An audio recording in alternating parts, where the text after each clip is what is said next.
බැරි වෙච්ච ඒවා ගැන වද වෙවි ඉන්න එපා. ඒවා හදන්න කරන්න පුළුවන් උපරිම එක. අනවශ්‍ය විදියට හිතන්න යන්න එපා. කරන්න බැරි වෙච්ච ඒවා හිතන්න යන්න එපා. බැරි වෙයිද කියලා හිතන්න යන්න එපා. පුළුවන් වෙයිද කියලා හිතන්න යන්න එපා.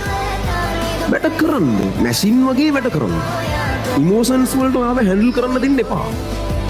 තරහ යනමැති තරහ ගන්න එපා. ඒක නවත්තන්න පුළුවන් අපිට. හිත ඉන්න එක නවත්තලා පුළුවන්ද දන්නේ නේද? දන්නේ ඉතින් කරලා බලන්න. හරිද? ඒ කියන්නේ දන්නේ කියන්නේ එහෙම කරලා කරණෙවුන් ඉන්නවා. ඒකට උන්ට හරියනවා. එම තමන්ගේ විදිය කියලා නිශ්චිත එකක් නෑ. හරිද?